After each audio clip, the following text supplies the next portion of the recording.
Ako si Maya Santos, 40 anyos at nakatira sa isang payak na bayan sa probinsya ng Batangas kung saan ang araw-araw ay tila paulit-ulit lang. Isang tag-araw, habang abala ako sa aking trabaho bilang isang accountant sa maliit na kumpanya sa bayan, naisip ko na kailangan ko ng pahinga. Si Lea, ang aking asawa, ay naatasang magtrabaho sa Maynila ng 3 buwan, isang pangarap na oportunidad para sa kanya. Habang pinapalamig ko ang sarili ko sa maliit naming kubo na may simpleng sala, kusina na may kalawangin na gripo, at isang maliit na banyo na laging tumutulo ang gripo, ramdam ko ang katahimikan ng bahay. Si Mia, ang aming 16 na taong gulang na anak, ay nagpunta rin sa summer camp sa Sierra Madre. Nakakapangilabot ang katahimikan, parang may kulang. Isang gabi, habang umiinom ako ng malamig na Sunmig Light sa kusina, tumunog ang telepono. Si Aling Luningning, ang biyanan ko, ang tumawag. Hindi siya yung tipong madalas tumawag, kaya nagulat ako sa kanyang masiglang boses.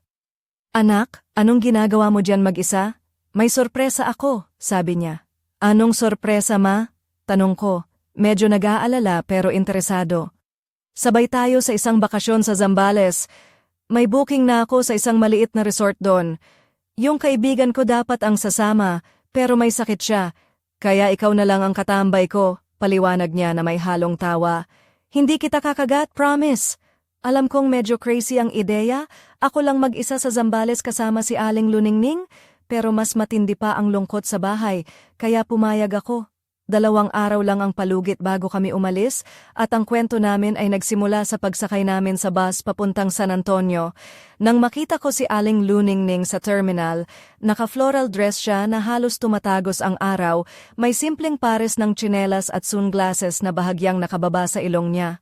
Ang buhok niya ay nakatali sa isang maluwag na bun, parang lola na bagong gising sa umaga, pero may kakaibang sigla. "Handa ka na ba sa adventure, Maya?" ngiti niya, na parang bata na natagpuan ng bagong laruan. Sa biyahe, nagkwentuhan kami tungkol sa mga kapitbahay sa aming barangay, sa presyo ng mangga sa palengke, at sa mga kaganapan sa bayan. Si Aling Luningning ay palaging may birong pampalipas oras, at sa tuwing tumatawa siya, ramdam ko na parang unti-unting lumalabnaw ang bigat sa dibdib ko. Sa aming kwarto sa resort, maliit pero may tanaw sa dagat, may 2 kama, isang lumang telebisyon, at maliit na balkonahe na may 2 plastik na upuan. Ang amoy ng dagat at ang malamig na hangin ay parang musika sa aking pagod na kaluluwa. Habang tinatanggal ko ang aking jacket, sinabing ni Aling Luningning, "Tara, Maya, punta tayo sa beach." Hindi titigil ang araw sa pagliyab. Hindi ko alam na ang simpleng bakasyong ito ay magiging simula ng isang kwento na magbabago sa lahat ng aking naisip tungkol sa sarili ko at sa mundo. Ngunit habang tinatanaw namin ang papalubog na araw mula sa aming balkonahe, may isang lihim na nagkukubli sa mga anino ng gabi, isang lihim na unti-unting bubukas sa mga susunod na araw. Kinabukasan, nagising ako sa tunog ng alon na humahampas sa baybayin. Ang araw ay sumisiklab sa langit na parang nag-aanyaya sa amin na simulan ang araw ng may bagong pag-asa. Nakasuot si Aling Luningning ng isang simpleng puting blouse na bahagyang sumasayaw sa hangin at maikling palda na nagpapakita ng kanyang mga hita na hindi ko inaasahan sa isang lola. Sa paa niya ay tsinelas na may maliit na palamuti at ang kanyang kwintas na may maliit na krus ay kumikislap sa sikat ng araw. Ang kanyang mga mata ay puno ng buhay, at ang kanyang ngiti ay parang sinag ng araw sa umaga. "Maya, tara na, gagawa ako ng almusal," sabi niya habang naglalakad patungo sa maliit na terasa ng aming kwarto.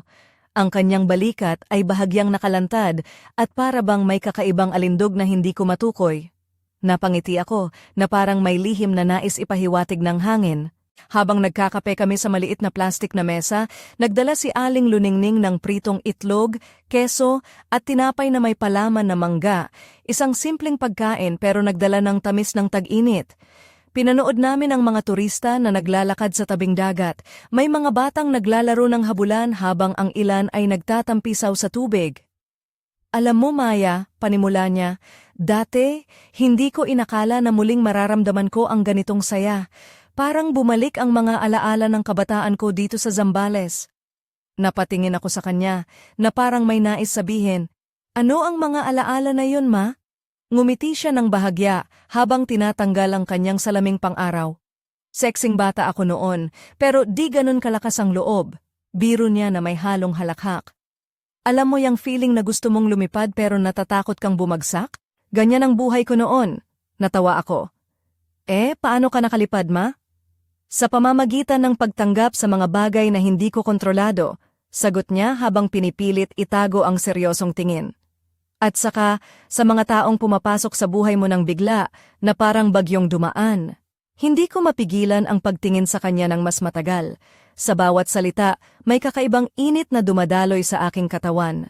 Parang ang kanyang mga mata ay naglalaman ng mga kwento na hindi pa niya naibabahagi sa kahit sino. Pagkatapos ng almusal, naglakad kami patungo sa baybayin. Suot niya ang isang maluwag na kulay asol na damit na halos sumasayaw sa kanyang mga balikat na tumatangay sa hangin. Ang kanyang mga paa ay hubad at ang bawat hakbang ay nagpapakita ng tiwala sa sarili. Sa tabi ko, si Aling Luningning ay nagbabahagi ng mga kwento tungkol sa kanyang kabataan, ang mga unang pag-ibig at mga pangarap na hindi natupad. Alam mo, Maya, minsan ang buhay ay parang dagat, sabi niya, habang tinatanaw ang malawak na asol na karagatan. Hindi mo alam kung kailan dadating ang bagyo o kung kailan ka lulubog, pero kailangan mong lumangoy kahit napagod ka na.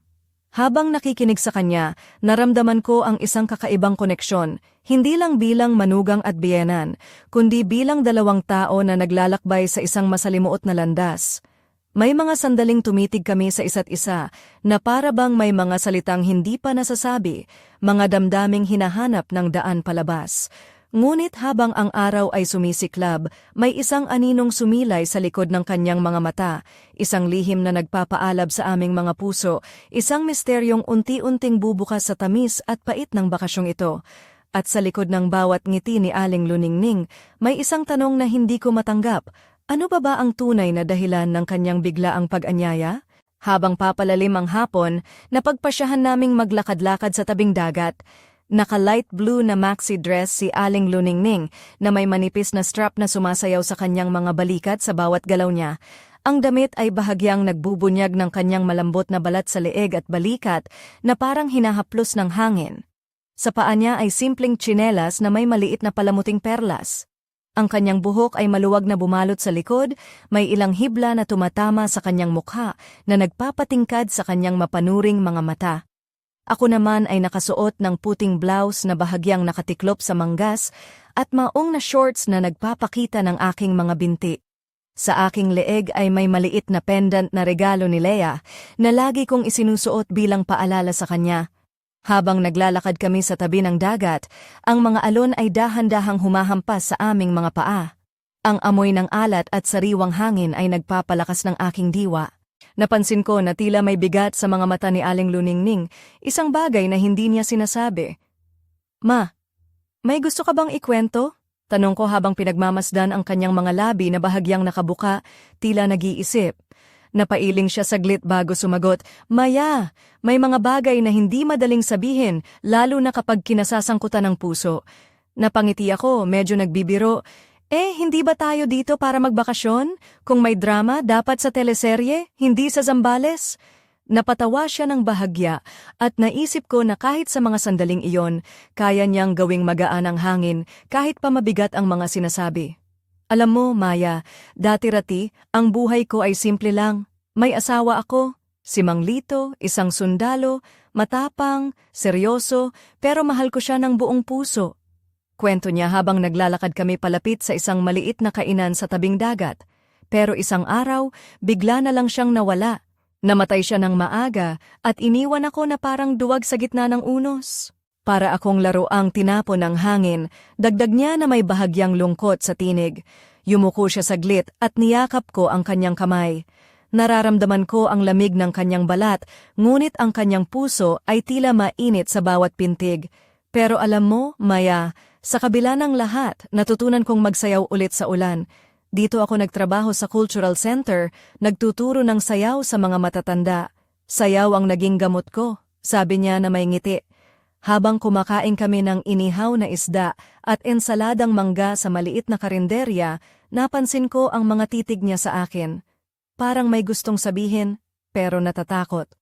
Aling Luningning, anong nangyayari? Bakit parang may tinatago kang malaking sikreto? Tanong ko, bahagyang seryoso. Napailing siya at ngumiti. Hindi lahat ng sikreto ay dapat malaman agad, Maya. May mga bagay na kailangang maramdaman muna bago maintindihan. Habang papalalim ang gabi, bumalik kami sa resort. Sa aming kwarto, habang tinatanggal ni Aling Luningning ang kanyang light shawl, napansin ko ang kurba ng kanyang leeg at balikat na tila nagaanyaya sa isang lihim na halik. Ang kanyang mata ay kumikinang sa liwanag ng lampara at ang kanyang mga labi ay bahagyang nakabuka. Paano kung ang bakasyong ito ay hindi lang tungkol sa pagre-relax, Maya? Mahina niyang bumulong habang papalapit siya sa akin. Napahinto ako sa paghinga. Ang hangin sa silid ay biglang naging mas mainit. Sa bawat sandaling lumilipas, nadarama ko ang tensyon na unti-unting bumabalot sa amin. Ngunit bago pa man kami makagawa ng anumang hakbang, may narinig kaming malakas na katok sa pintuan. Nagulat kaming pareho. Isa itong babala, bulong ni Aling Luningning habang pinipisil ang aking kamay. At sa likod ng pintuan, may naghihintay na lihim na magpapabago sa takbo ng aming bakasyon, isang lihim na magpapakaba sa aking puso at magpapasimula ng isang bagong yugto na hindi ko inaasahan. Bumukas ang pinto ng aming kwarto ng dahan-dahan at sa liwanag ng lamparay sumilip si Mang Pedro, ang tagapamahala ng resort.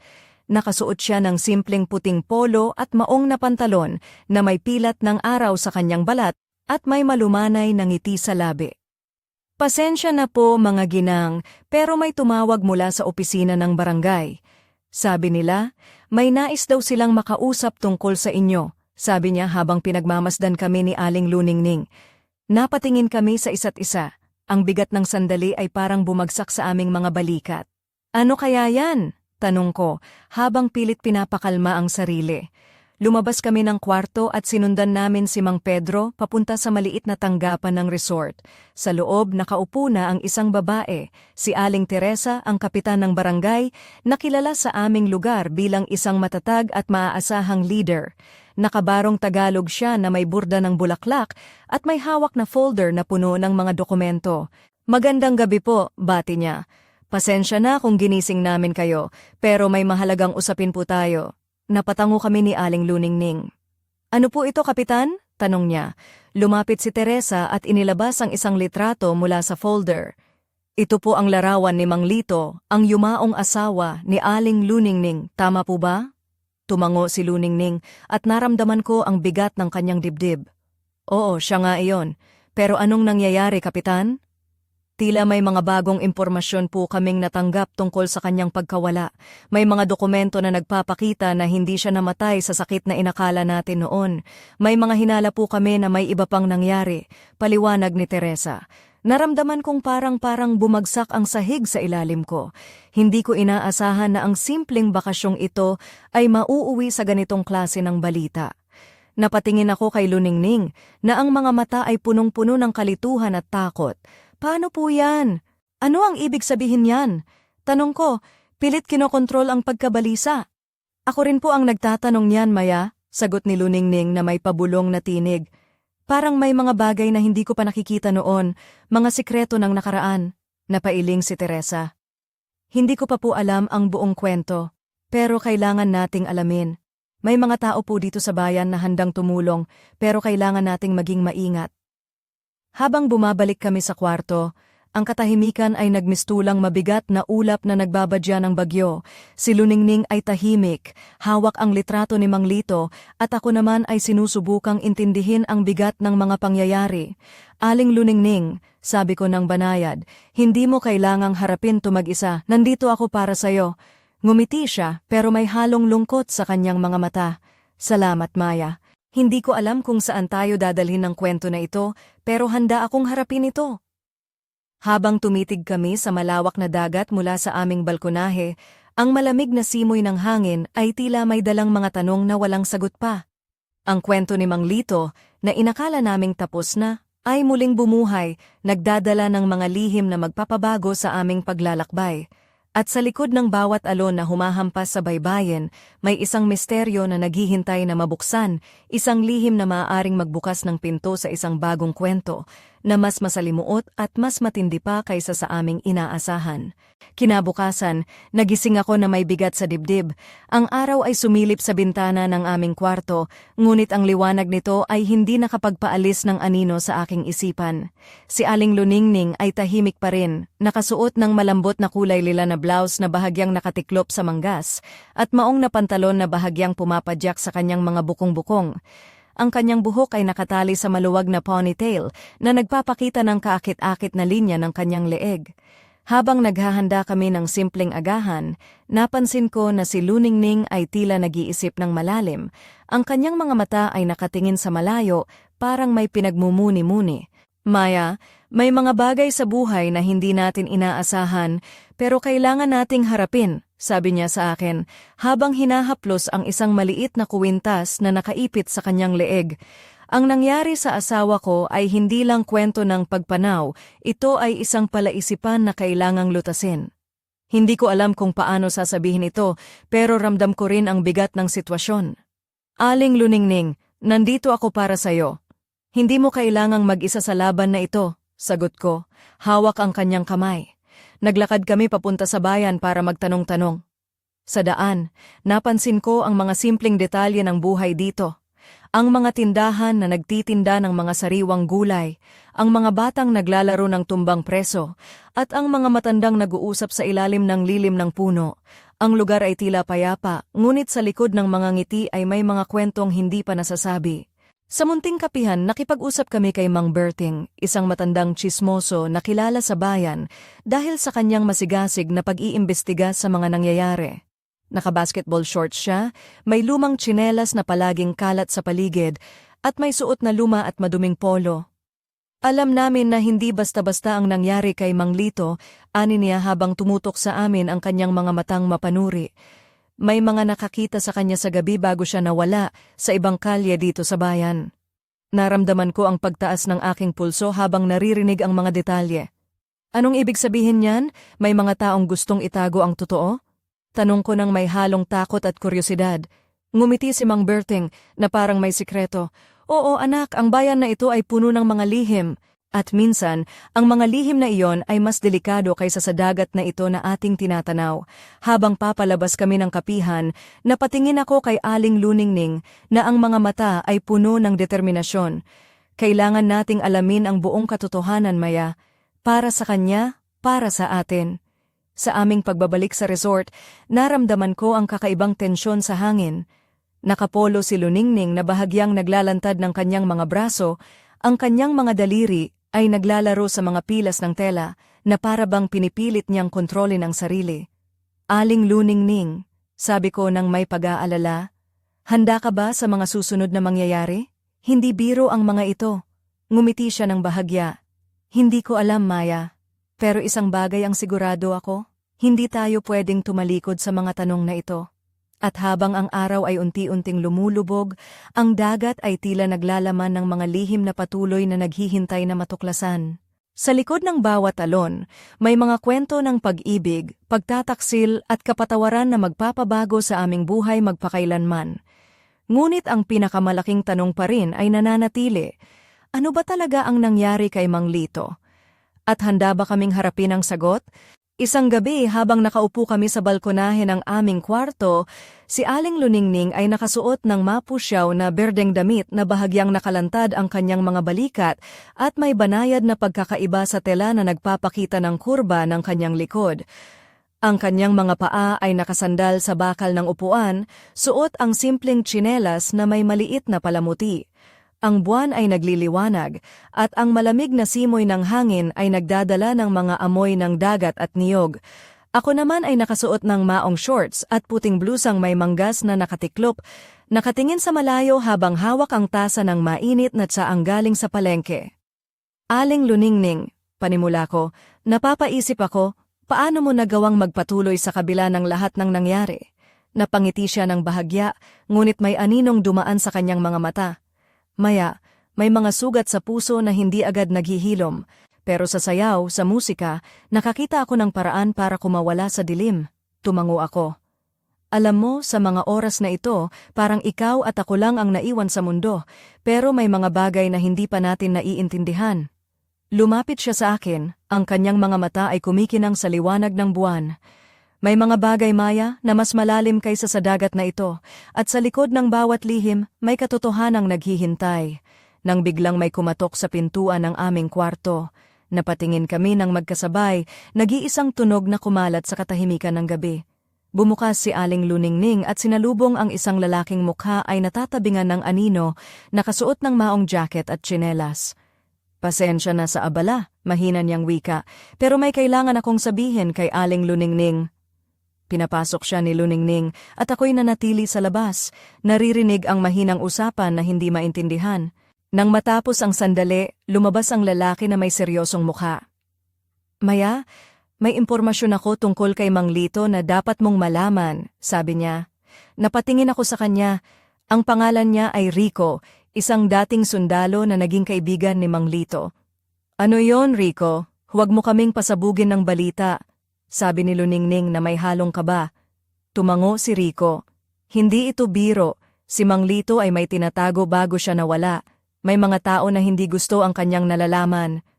Habang kami naglalakad pa uwi sa kwarto, naramdaman ko ang bigat ng mga salita. Ano bang sikreto ang pinag-uusapan niyo? Tanong ko, pilit kinokontrol ang pagkabigla. Hindi ko pa rin lubos na alam lahat, sagot ni Rico, pero may mga dokumento at tao sa likod ng mga pangyayaring ito. Pagbalik sa kwarto, umupo kami sa balkonahe. Ang dagat ay tahimik, ngunit ang aming mga puso ay nag-aalimpuyo. Si Aling Luningning ay nakahawak sa kamay ko at sa mga sandaling iyon, naramdaman ko ang lalim ng aming pagkakaibigan na unti-unting nagiging higit pa sa dati. Hindi ko alam kung saan tayo dadalhin ng kwento na ito, bulong niya, pero handa akong harapin ang lahat, basta't kasama kita. Ang hangin sa paligid ay tila nagdala ng isang pangakong bagong simula, ngunit sa likod ng bawat pangakong iyon, may mga aninong nagmamasid, naghihintay ng pagkakataong sumabog. At sa puso ng gabi, isang lihim ang muling nabuhay, isang lihim na magpapabago sa aming buhay at magdadala ng bagong hamon na kailangang lutasin. Sumapit ang araw ng aming pagbisita sa bahay ni Rico, isang maliit at maaliwalas na tahanan sa gilid ng bayan.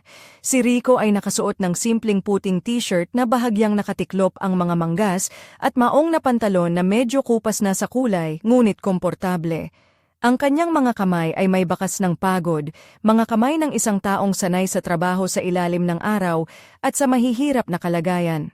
Ang kanyang mga mata ay puno ng seryosong pag-iisip habang inilalabas niya ang isang makapal na folder mula sa lumang aparador. Habang kami ni Aling Luningning ay nakaupo sa maliit na sala, inilatag ni Rico ang mga dokumento sa mesa.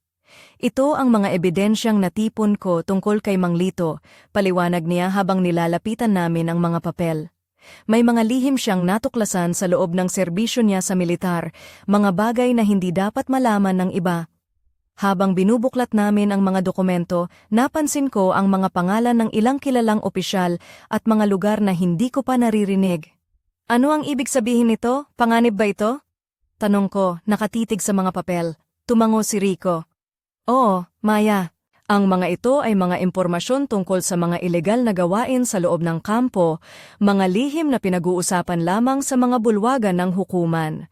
Napatingin ako kay Aling Luningning. Ang mga mata niya ay puno ng luha ngunit matatag. Kaya pala nawala siya ng biglaan, may tinatago siya at may mga taong ayaw na mabunyag ang totoo. Habang patuloy kaming nag-uusap, naramdaman ko ang bigat ng responsibilidad na dumadaloy sa aming mga dibdib. Hindi na ito simpleng kwento ng pagkawala kundi isang labanan para sa katotohanan. Paano natin haharapin ito, Rico?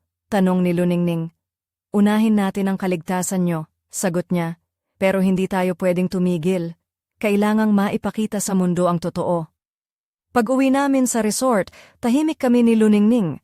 Nakaputing damit siya na bahagyang naglalantad ng balikat at ang kanyang buhok ay maluwag na bumabagsak sa likod.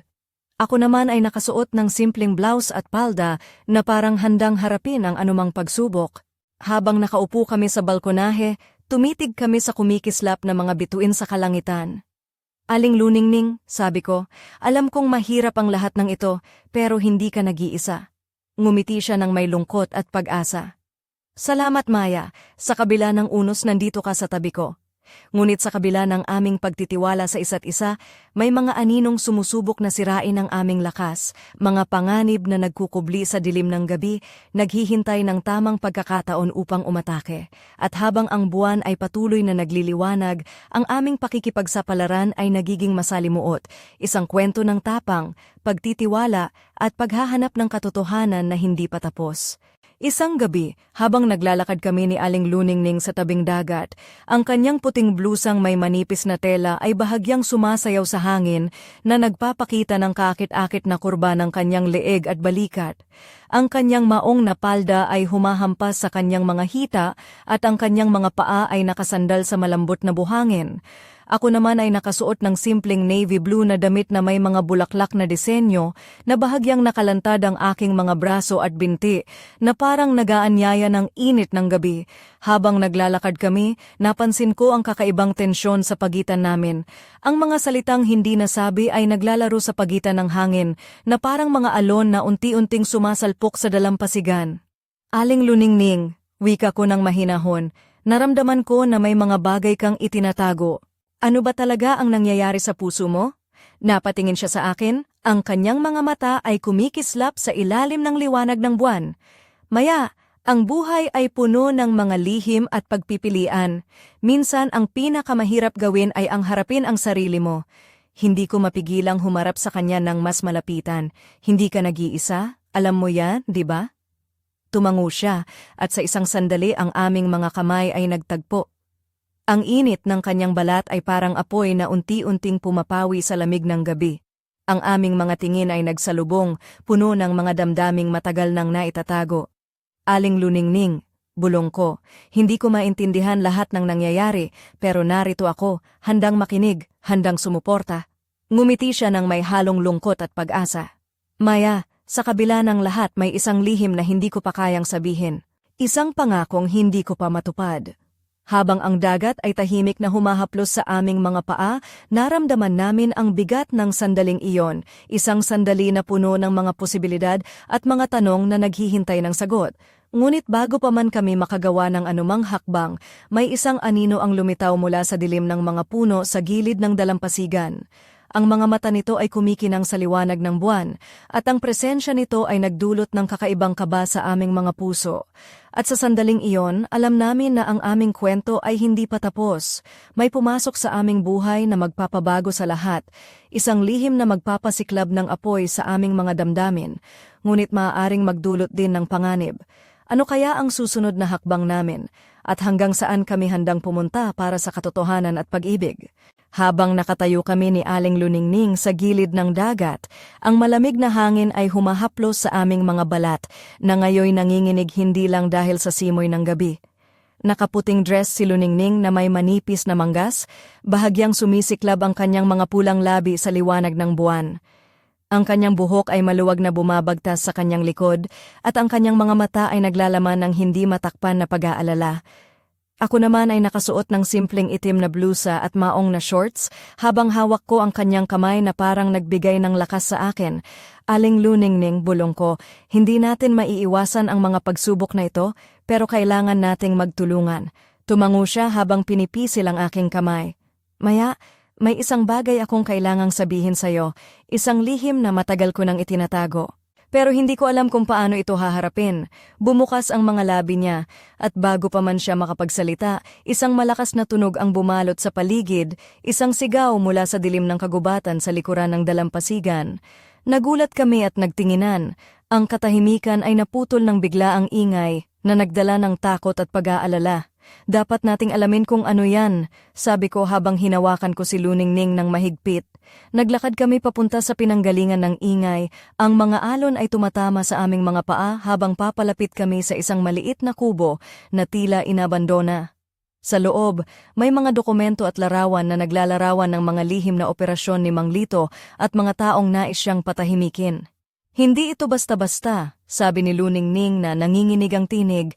Ang mga taong ito ay mapanganib. Habang kami ay nagmamasid, may mga anino na sumilip mula sa madilim na sulok ng kubo. Ang mga mata nila ay naglalagablab, puno ng galit at pagtatanggol. Nakikita nila tayo, bulong ko. Kailangan nating umalis dito, Maya. Sa mabilisang pagtakas, naramdaman ko ang kamay ni Luningning na dumulas sa akin, ngunit hindi siya sumuko. Sa halip, hawak niya ang aking kamay ng mas mahigpit, na parang nangangako na hinding-hindi kami magpapatalo sa mga lihim na ito. Pagbalik namin sa resort, ang aming mga puso ay puno ng kaba at determinasyon. Alam namin na ang laban ay hindi pa tapos at ang mga lihim ni Mang Lito ay magpapatuloy na humantong sa amin sa isang landas ng panganib at pag-asa. At sa likod ng dilim, may mga matang nagmamasid, mga matang naghihintay ng tamang sandali upang kumilos. Ang aming kwento ay patuloy na umiikot sa pagitan ng pag-ibig, katotohanan at panganib na hindi namin alam kung saan hahantong. Ngunit isang bagay ang malinaw, hindi kami susuko hanggang sa makamit ang hustisya at kapayapaan. Ang huling gabi namin sa Zambales ay dumating na may dalang malamlam na liwanag mula sa buwan. Nasa balkonahe kami ni Aling Luningning, siya ay nakasuot ng pulang saya na umaagos sa hangin. Bahagyang ipinapakita ang maputing balat ng kanyang mga binti. Ang kanyang itim na buhok ay maluwag na bumabagsak sa kanyang mga balikat at sa kanyang mga pulang labi ay may bahagyang ngiti na puno ng hiwaga. Ako naman ay nakasuot ng simpleng itim na damit na may manipis na strap na nagpapakita ng linya ng aking mga balikat at leeg, habang hawak ko ang kanyang kamay na parang di kami kayang paghiwalayin ng kahit ano. Aling Luningning, bulong ko, marami na tayong nalampasan, pero nararamdaman ko na ang kwento natin ay hindi pa tapos. Tumango siya at sa kanyang mga mata ay may halong lungkot at pag-asa. Maya, may isang bagay akong kailangang sabihin bago tayo umalis. Isang lihim na matagal ko nang itinatago at ngayon ay kailangan kong harapin. Napatingin ako sa kanya, handang makinig sa anumang sasabihin niya. Hindi lang si Mang Lito ang may tinatagong kwento. Ako rin, may nakaraan na hindi ko pa lubos na naipapahayag. May mga desisyon ako na nagdulot ng sakit sa mga tao sa paligid ko, wika niya ng may pag-aalangan. Huwag kang matakot, Aling Luningning. Narito ako para sa'yo. Ano man ang mangyari, haharapin natin ito ng magkasama, sagot ko na parang pinapalakas ang kanyang loob. Habang pinagmamasdan namin ang mga bituin na unti-unting nawawala sa pagsilip ng unang liwanag ng umaga, naramdaman namin na ang aming mga puso ay nagtagpo sa isang lugar ng pag-asa at bagong simula. Ngunit sa likod ng bawat pagtatapos, may bagong simula na naghihintay. At sa aming pag-uwi sa aming mga buhay sa Batangas, dala namin ang mga aral, lihim at pagmamahal na nagbigay saysay sa aming kwento. Ngunit sa isang sulok ng bayan, may isang lihim na hindi pa nabubunyag, isang lihim na maaaring baligtarin ang lahat ng aming inaasahan at magbukas ng bagong kabanata sa aming buhay. At sa huling hininga ng gabi, isang mensahe ang dumating sa aking telepono. Hindi pa tapos ang kwento natin, Maya? Maghanda ka? Ang bukas ay puno ng misteryo, pag-asa, at mga tanong na kailangang sagutin. Ngunit handa na akong harapin ang lahat, kasama si Aling Luningning, sa bagong yugto ng aming buhay na puno ng pag-ibig, tapang at katotohanan.